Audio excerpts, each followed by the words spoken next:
il a écrit un jour un poème qui s'appelle L'éloge de la fatigue, qui m'a fait tomber par terre. Mais je lui ai dit, mais Robert, c'est du Cyrano de Bergerac. Et sans savoir, hein, il m'a dit, c'est incroyable que tu me dises ça, parce que je venais de voir Cyrano au Sarah Bernard, et j'avais les alexandrins qui me tournaient dans la tête. Et à 6 h du matin, j'ai fini de pondre ce petit poème. Oh, il disait, c'est un petit peu pompier. Mais j'aurais rêvé un jour de pouvoir écrire un poème pareil. Est-ce qu'on peut l'entendre? Est-ce que vous le connaissez par cœur, cet éloge de la fatigue? Je le connais forcément par cœur, parce que les alexandrins d'ailleurs sont faits pour ça. Si vous avez 2 minutes, bien sûr. On prend les 2 minutes, c'est parti. Donc l'éloge de la fatigue. Vous me dites, monsieur, que j'ai mauvaise mine, qu'avec cette vie que je mène, je me ruine, que l'on ne gagne rien, à trop se prodiguer. Vous me dites enfin que je suis fatigué. Oui, je suis fatigué, monsieur, mais je m'en flatte, j'ai tout de fatiguer, le cœur, la voix, la rate, je m'endors épuisé, je me réveille là, mais grâce à Dieu, monsieur, je ne m'en soucie pas. Et quand je m'en soucie, je me ridiculise. La fatigue souvent n'est qu'une vantardise, on n'est jamais aussi fatigué qu'on le croit. Et quand cela serait, n'en a-t-on pas le droit?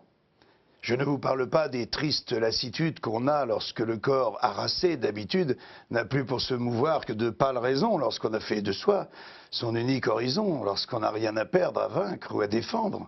Cette fatigue-là est mauvaise à entendre. Elle fait l'œil morne, le front lourd, le dos rond, et vous donne l'aspect d'un vivant moribond. Mais se sentir plié sous le poids formidable des vies dont un beau jour on s'est fait responsable. Savoir qu'on est le chef, savoir qu'on est la source, aider une existence à continuer sa course, et pour cela se battre à s'en user le cœur, cette fatigue-là, monsieur, c'est du bonheur. Et sûr qu'à chaque pas, à chaque assaut qu'on livre, on va aider un être à vivre ou à survivre, et sûr qu'on est le port, et la route, et le gué. Où prendrait-on le droit d'être trop fatigué? Ceux qui font de leur vie une belle aventure marquent chaque victoire en creux sur leur figure. Et quand le malheur vient y mettre un creux de plus, parmi tant d'autres creux, il passe inaperçu. La fatigue, monsieur, est un prix toujours juste. C'est le prix d'un labour, d'un mur ou d'un exploit. Non pas le prix qu'on paie, mais celui qu'on reçoit. Quand je rentre le soir et que ma maison dort, j'écoute mes sommeils et là, je me sens fort. Je me sens tout gonflé de mon humble souffrance et ma fatigue alors, c'est une récompense. Et vous me conseillez d'aller me reposer? Mais si j'acceptais là ce que vous proposez, si je m'abandonnais à votre douce intrigue, je mourrais, monsieur, tristement, de fatigue.